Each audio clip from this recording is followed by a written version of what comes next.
Chapter 7 Smiling Sun.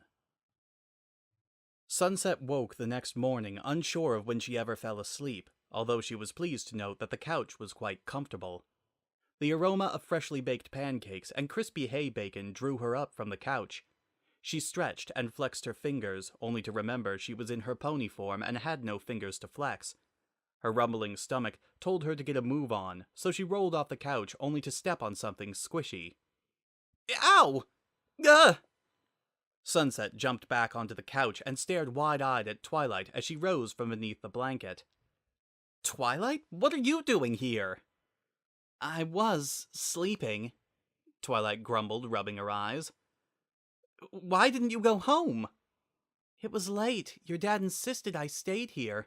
He tried to get me to take his room since you were already sleeping on the couch, but I didn't want to put him out. Sunset face-hooved. Come on, let's just go eat. 2 plates of breakfast were waiting for them on the table, with Zephyr at the stove making more. Good morning, girls. Morning, Dad. Good morning, Mr. Spark. Sunset dug into her pancakes with gusto, realizing she hadn't eaten anything since yesterday morning. Just as she finished her first stack, Zephyr laid another one onto the table. Sunset beamed at him and piled more on her plate. So, what are you going to do today? She slowed her chewing, drawing out the answer in hope that she would change her mind. By the time her mouth was empty, her heart was sending her the same message it had when she first woke up. Well, I think I want to see the princess today. She kept her eyes on her food while Zephyr and Twilight looked curiously at her. Not that I don't think it's a good idea, Twilight said, but it's kind of sudden. What brought this on? Sunset took a small bite of hay bacon. Last night, I had a dream. I can't remember a lot of it, but I know she was there. We were sitting somewhere warm and... Sunset let out a dreamy sigh. It was just like when she first started teaching me. Ever since I woke up, I've just had this feeling that today is the day. I have to talk to her. Twilight looked ready to say something, then closed her mouth and smiled.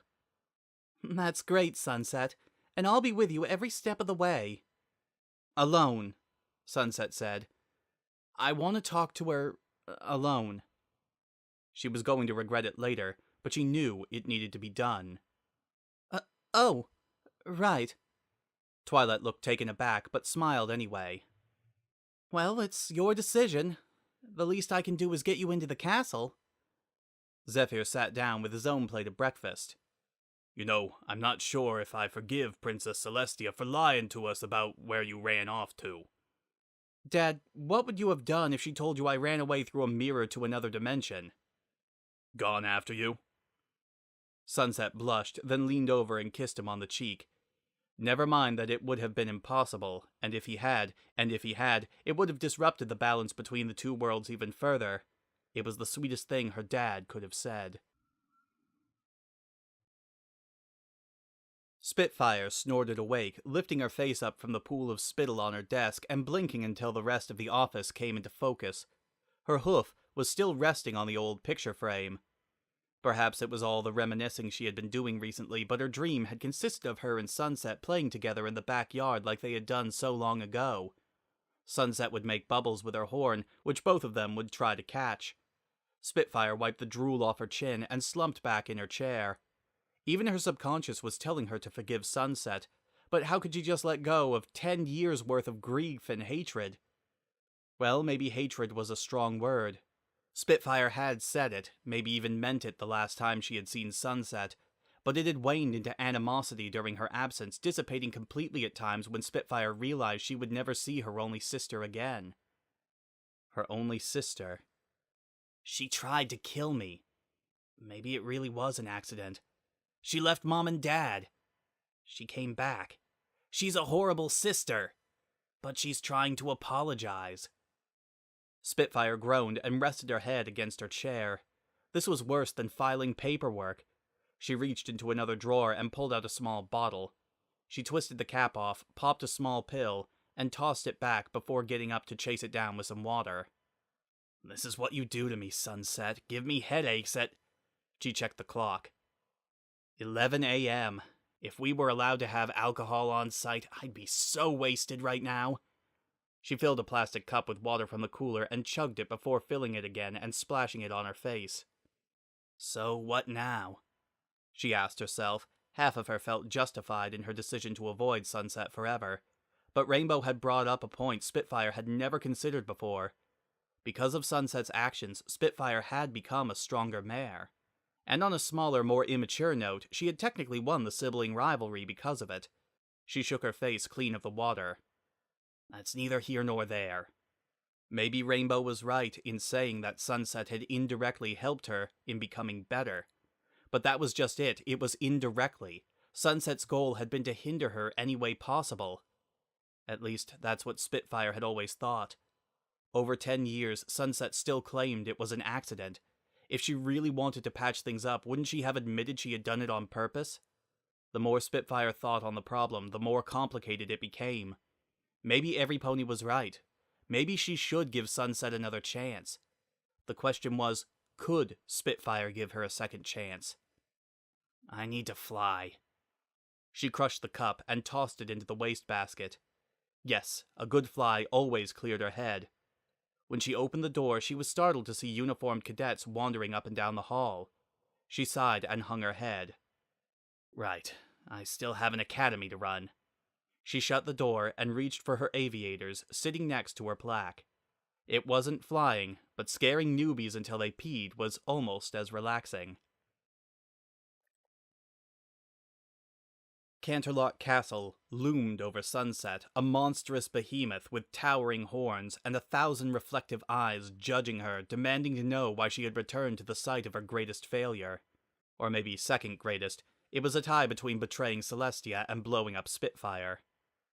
I am a horrible pony, Sunset thought as she approached the open maw that was the front entrance.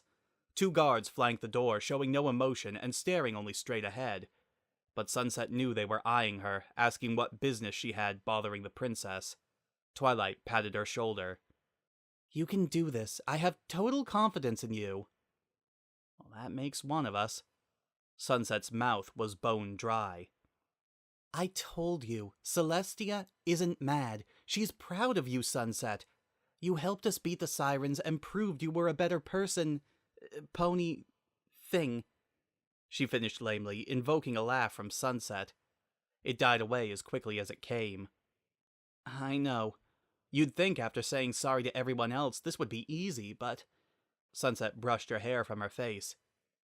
I was mad at Spitfire for not accepting my apology and thinking I hurt her on purpose. Celestia, I hated her for a long time. Denying me my dream, replacing me with you. Twilight blushed and looked away. It's just hard apologizing not only for being wrong, but for blaming her for everything. Sunset squared her shoulders.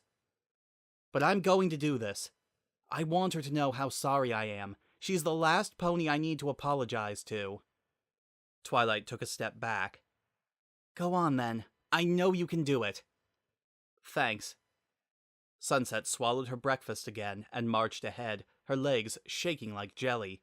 The 2 guards shifted their eyes as she walked past them but said nothing, allowing her passage into the monstrous castle. Princess Celestia was not waiting for her in the entrance hall. Instead, there was another guard with an even sterner face. Sunset Shimmer? He growled as he approached. Sunset's nerves faltered. Yes? This way, please. The princess is expecting you. He turned up the stairs without waiting for a reply. Sunset hurried after him. He walked so quickly, Sunset did not have time to appreciate how little the castle had changed in 10 years. She wanted to stop and recollect all the good times she had within these walls, but her escort didn't seem to be in the mood for a trip down memory lane. When they passed the doors to the throne room, Sunset asked, Wait, where are we going? The princess has decided to receive you within her private study. The cynical part of Sunset's brain thought, well, at least my reaming will be private. They ascended a spiral staircase and hurried down a quiet hall. Sunset recognized it and knew which study they were heading to. The guard opened up the predicted door and gestured Sunset inside. It was a warm room that always smelled of springtime. Bookshelves lined the walls, filled with classic adventure tales rather than the thick tomes of academic reading. The windows were open, letting the curtains drift in the breeze. Sunset had spent many days in here, meditating and reading, enjoying the peace and serenity. On the other side of the room, with her back turned away from them, was the one pony Sunset feared and respected the most. She had given Sunset something to strive for, told her anything, even having wings, was possible. The door closed with a soft thud, and Princess Celestia turned around to face Sunset. She was just as Sunset remembered her, gleaming white coat, soft feathery wings, a rainbow mane that slow danced in the wind, and a soft smile that could calm the harshest of storms. Neither of them spoke. They merely observed each other while time slowed to a crawl around them. If they were having a staring contest, Sunset lost repeatedly, trying to stop herself from crying. "Sunset Shimmer," Celestia said in her soft, motherly tone. "It's been a long time, hasn't it? Though I suppose not as long for you." Sunset swallowed the lump in her throat. "Time is relative, Princess. It's been a very long time for both of us, I think." Celestia smiled. "You're right. Any time away from the ones you love is too long." That tore it. Sunset was so sick of crying, sick of looking weak and foolish, but she ran at Celestia and threw herself into an embrace, bawling her eyes out. "I missed you! I missed you so much, Princess! You were trying to teach me how to be a better pony, and I didn't listen, and I'm so... Shh. Celestia stroked her mane, folding her wings over Sunset's back. "I don't want to hear that, Sunset. I know you are. Yes, you hurt me, but I was more upset for you. I thought I had failed you as your teacher and drove you away from the light." Sunset rubbed her face into Celestia's coat. "You could never fail me, Princess. You didn't push me away. I rejected everything about friendship. I didn't think I needed it. I wanted to walk alone, but all I did was stumble." Celestia nodded, tears dripping off her face. "Yes, you stumbled and you fell." She pulled Sunset away and smiled at her. "But look at you now. You stood up again. You found the light." Sunset wiped her tears away. "I had some help. Something we all need from time to time." She hugged Sunset again. "I'm so proud of you, my faithful student." Spitfire followed her dad through the hospital corridors, her cheeks puffed out in defiance. "But Daddy, I don't want a baby sister." "Don't be like that, Spitz. Think of all the fun you can have together." She stuck her tongue out. "I can have fun by myself. Can't we give her back to the stork?" Zephyr laughed.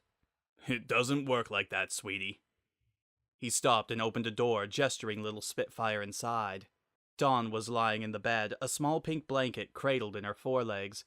Her hair was disheveled and she had bags under her eyes, but she was smiling when the two ponies entered the room. "Do you want to meet your sister, Spitfire?" Spitfire huffed. "Fine." She climbed onto the bed and sat next to her mom. Inside the bundle of the blankets was a sleeping foal with a tiny tuft of red and gold hair. Spitfire gave her a tiny poke. "She's so squishy." She spotted the horn poking out of the foal's head. "Hey, she's a unicorn." "That's right." Dawn placed a kiss on her head, then kissed Spitfire. "She's our special little unicorn. Her name is Sunset Shimmer." "Are you sure she's my sister?" Spitfire poked Sunset's pink, squishy cheek again. Zephyr tasseled her mane. "Very sure. Trust us. You know how Grandpa has a horn? Sunset got that from him." Spitfire tried to wrap her head around it. Sunset took her horn from Grandpa? That didn't make any sense. Mommy had wings, Daddy had wings, and she had wings. So why didn't Sunset have wings? She poked Sunset's cheek again. She opened her teal eyes and stared curiously at Spitfire. Then she smiled. "Look, Spitfire, she likes you," Dawn said. Spitfire stared at the little smile her baby sister was giving her. And she smiled too. Should we say something? Shut up, she's probably testing us. Spitfire's ear twitched. But we've been standing here for 20 minutes and she hasn't said a word. She blinked a few times, coming out of her reverie. Had she really been staring into space for 20 minutes? It was a good thing she was wearing her aviators. Regaining her composure, she marched up to the mouthy cadet and raised her glasses. You got a problem with how I run things? The little green Pegasus started trembling. No, ma'am. You sure? Because if things aren't cozy for you, just say the word. She leaned in closer. After all, this is supposed to be a 5-star resort. You're supposed to be having fun. You're having fun, right, cadet? Answer the question. Yes, ma'am. I'm having tons of fun, ma'am. Spitfire raised her voice a decibel. Then clearly I'm not doing my job right because you're not supposed to be having fun. You're supposed to be on your knees crying for your mommy. Why aren't you crying for your mommy, cadet? The Pegasus was sweating bullets now. Because I'm tough, ma'am. Spitfire bit her tongue to stop from smirking. He looked like he was ready to pass out.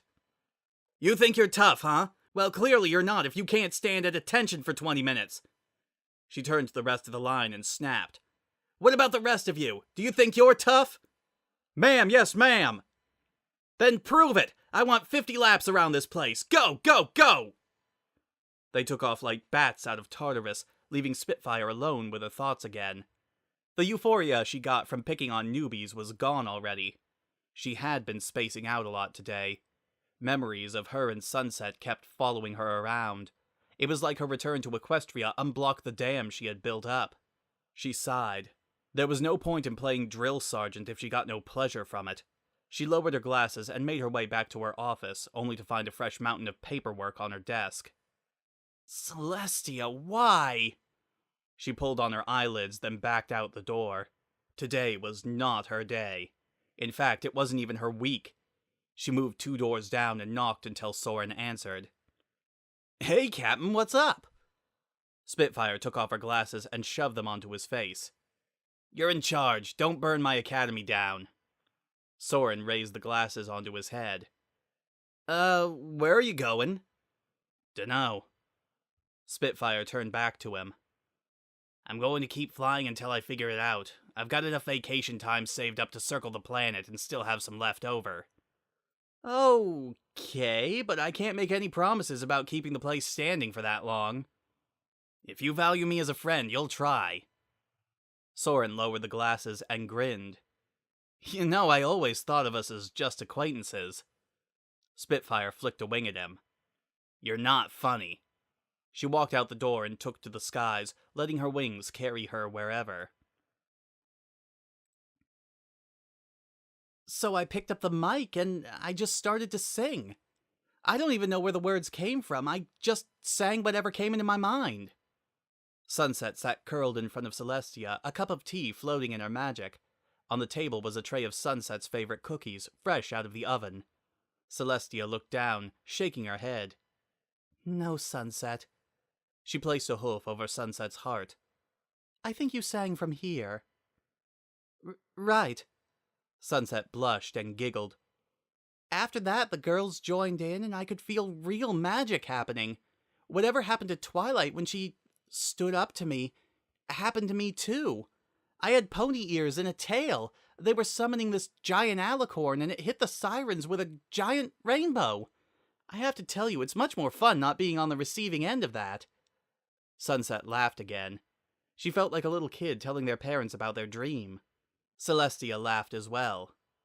The fact that you could harness the power of harmony proves how far you've come.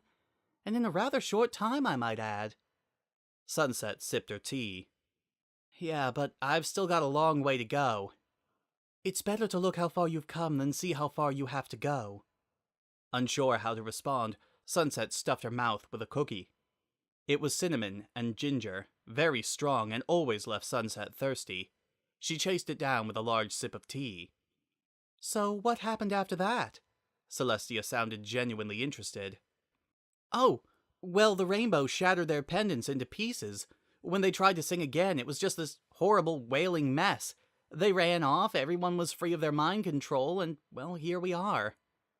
A rather lame way to end the story in Sunset's opinion, but not much had happened other than Twilight almost kissing Flash. That was more Twilight's tale to tell.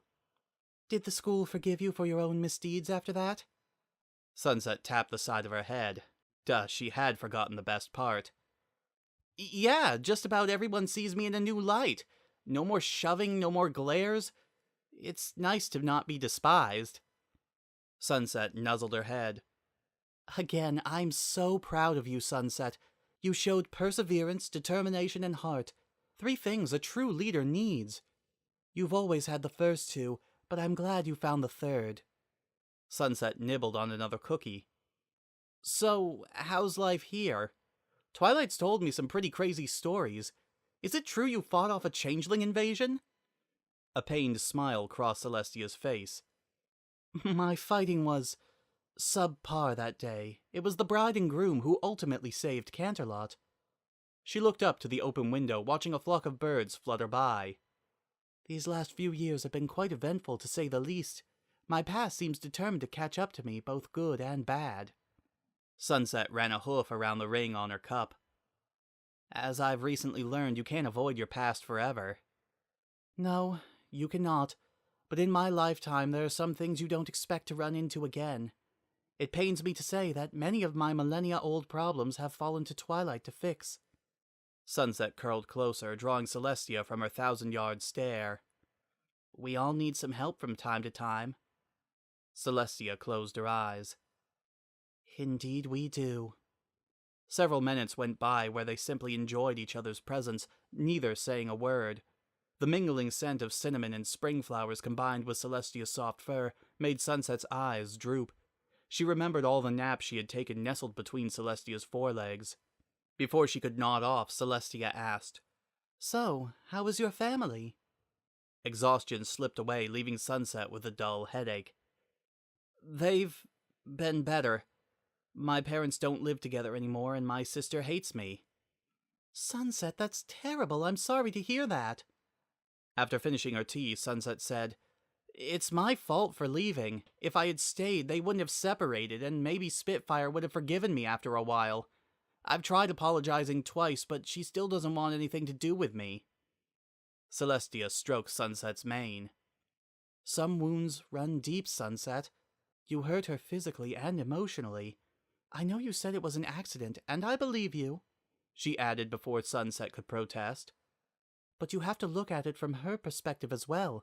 You jeopardized everything she was striving for, and I'm sorry to be honest, but back then you didn't show her too much sympathy. It was all true, but it didn't stop Sunset from cringing. I know I was terrible to her, but I'm trying to make up for it now. Doesn't that count for something? Yes, it does. It takes a brave pony to admit their mistakes and a braver one to try and fix them. You've said your apologies. Now it's up to Spitfire if she wants to forgive you or not. Celestia hummed. Your situation isn't too far from Luna's and mine. We did some terrible things to each other, but in the end we were able to reconcile and forgive one another. Sunset remembered reading the story Twilight had written about their reunion. She sincerely hoped it wouldn't take Spitfire 1,000 years to forgive her. Just give her some time. She'll come around. I hope you're right. They lapsed into a brief silence. Sunset's eyes grew heavy again. Before you take a nap, Sunset, I have one more question, Celestia said softly. Sunset closed her eyes and leaned into Celestia. Anything, Princess. What are your plans for the future? Sunset closed her eyes and leaned into Celestia. It wasn't the first time the question had come up. She had been asking herself more and more as the days went by. I don't know. I made my first friends over there, but I have my family here. I know I have to go back and finish school, but after that... Celestia lowered her head next to Sunset and closed her eyes as well.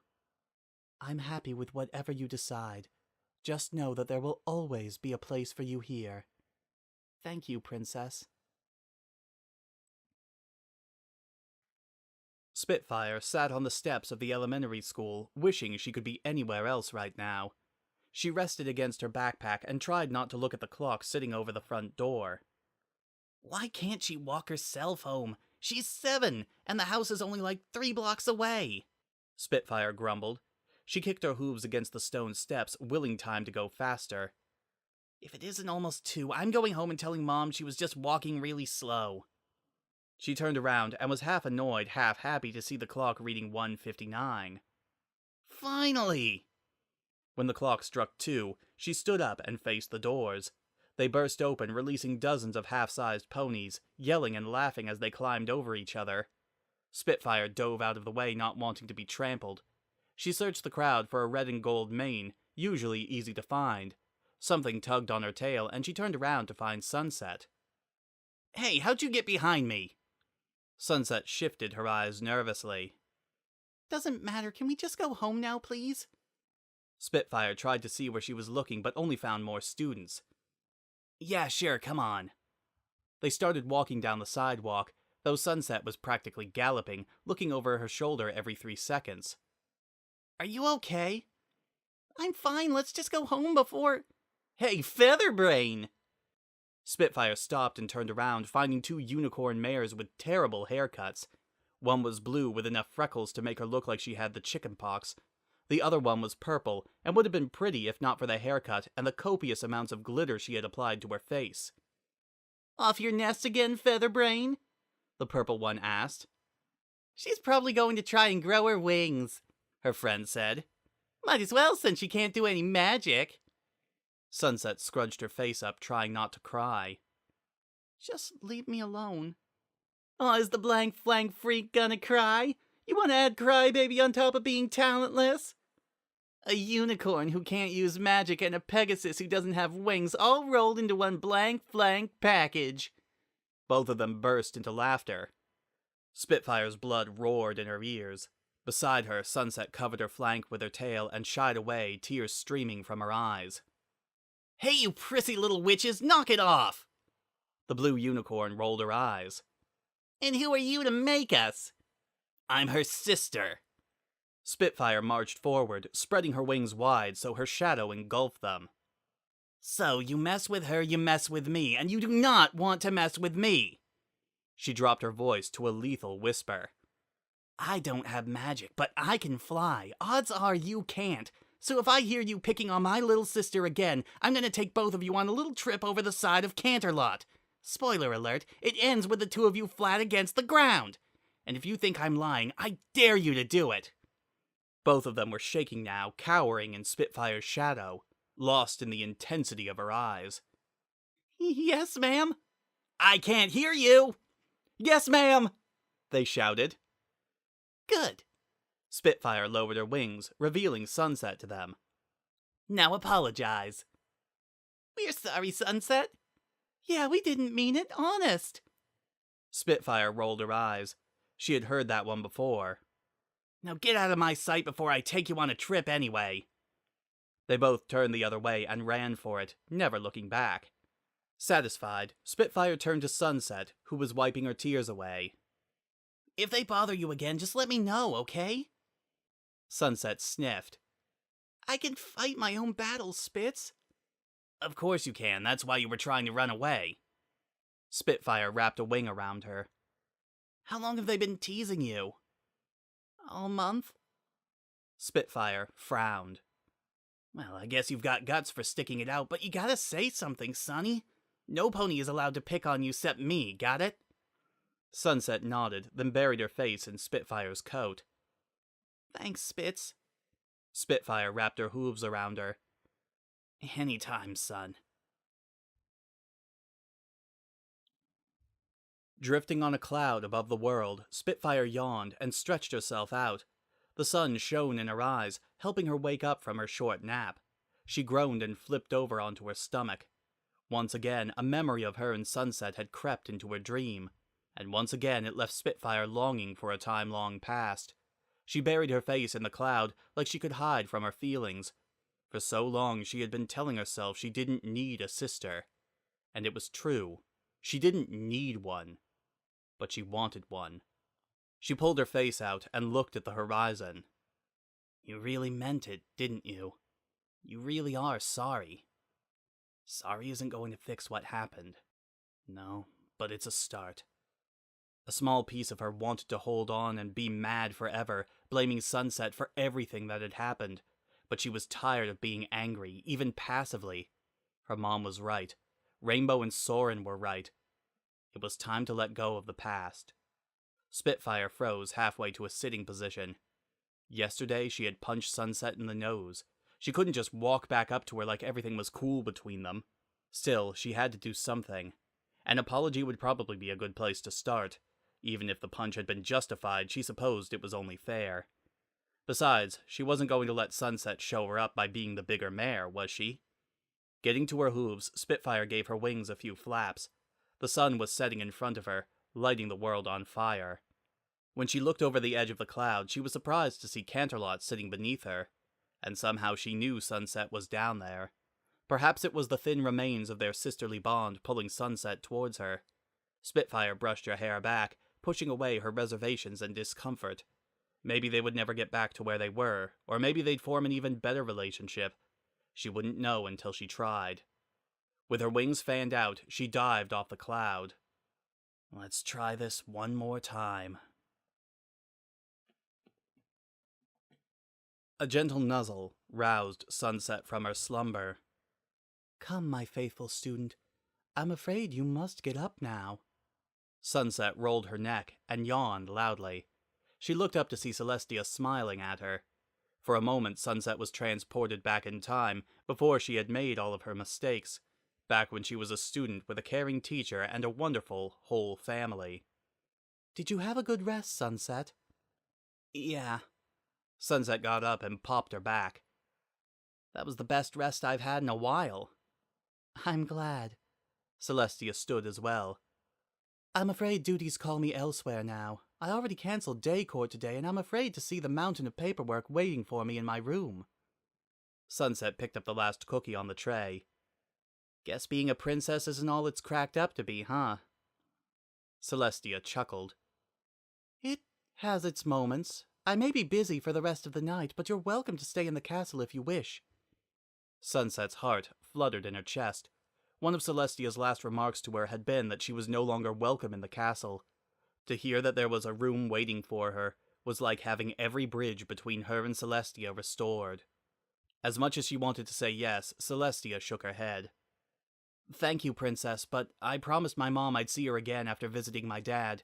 She's probably starting to wonder where I am. I understand. Celestia opened the door for Sunset and followed her out into the hall. Likewise, I hope you'll visit me again before you depart for the human world. Sunset gave a vigorous nod. I will, I promise. They walked together until they came to an intersection in the corridors. Celestia reached down and hugged Sunset again. It was wonderful to see you again, Sunset. I missed you so much. It was wonderful to see you too, Princess. And I promise I'll visit again. They broke apart and shared one more smile before turning in opposite directions. Sunset carried on down the hall, her heart feeling like an inflated balloon. If she wasn't inside the castle, she'd sing. Turning the corner, she was startled to see a large blue alicorn with a starry mane walking towards her. Her brain clicked, and she realized who she was standing in front of. Sunset bowed. You must be Princess Luna. It's nice to meet you. Luna acknowledged her with a smile. It is nice to meet you, Sunset Shimmer. My sister speaks very fondly of you. Really? Sunset felt her cheeks redden. Indeed. I'm glad to see the two of you have reconciled. Yeah, it's really a weight off my shoulders. The wheels in Sunset's mind turned again. She pointed a hoof at Luna. She didn't know how she knew, but she knew. You put that dream in my head last night, telling me I should come see her. There was a mischievous twinkle in Luna's eye. I assure you, Sunset, I have no idea what you are talking about. You coming here to make up for your past actions was your choice, and your choice alone. Uh-huh. Sunset kept an eyebrow raised. Believe what you wish, Miss Shimmer, Luna said, walking past her with a smirk still on her face.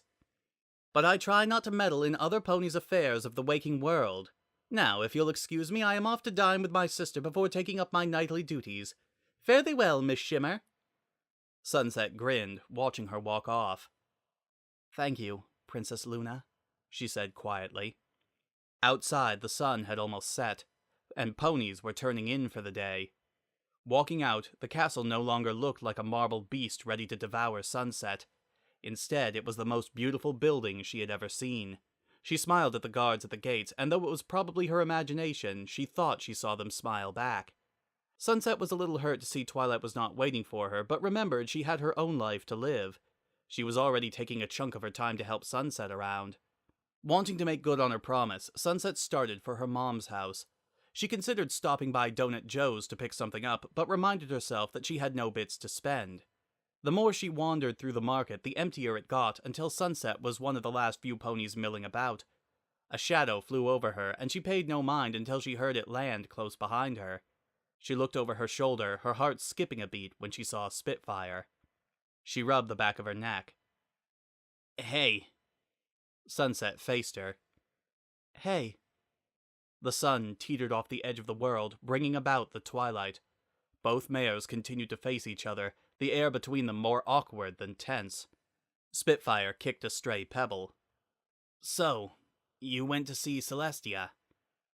"Yeah, we made up and everything." "That's cool. Great, actually." Silence. Spitfire rubbed her neck again. "Look, I'm sorry I, punched you in the nose." Sunset rubbed her muzzle and winced. "It's all right. I deserved it." "Yeah?" Sunset bobbed her head from side to side.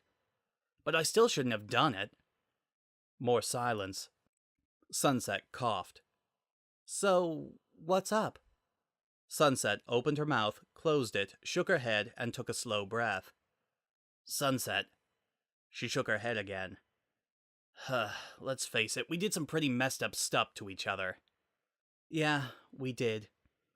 "But, we're sisters. We had each other's backs when it came down to it, right?" Sunset looked away. "We were supposed to. I didn't do a good job on that front." "I'm not gonna sugarcoat it. The whole Firebird Dahlia thing sucked." Spitfire stepped closer. "Honestly, I'm still a little peeved." She relaxed her shoulders. "But I want to believe it really was an accident. I gave it a lot of thought, and I want to be sisters again." Spitfire stared at her, heart racing. "Really? You mean it?" Spitfire rolled her eyes. "No, I just came all this way to punch you again." "Well, I wouldn't put it past you." Both of them snickered, slowly growing into full-blown laughter that echoed through the empty streets and rose into the starry sky. Sunset regained her composure and said, "I really am sorry, Spitfire. If I could take it back, I would." "Apology accepted. Though to be frank, you're still on thin ice." Sunset shrugged. "Fair enough." Spitfire tapped her shoulder. "And I'm sorry too. I could have been a better big sister to you." "Apology accepted." There was an awkward pause as they both stared at each other. "So, should we hug now?" Spitfire asked. Sunset looked away. I'm still kinda against the touchy-feely stuff.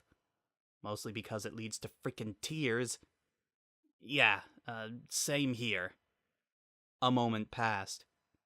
They rushed forward and embraced each other in the tightest hug they could muster, nearly toppling each other onto the ground. "I missed you, Spitz," Sunset said, her voice cracking. "I missed you too, son," Spitfire said, her tears leaking onto Sunset's shoulders. To be continued.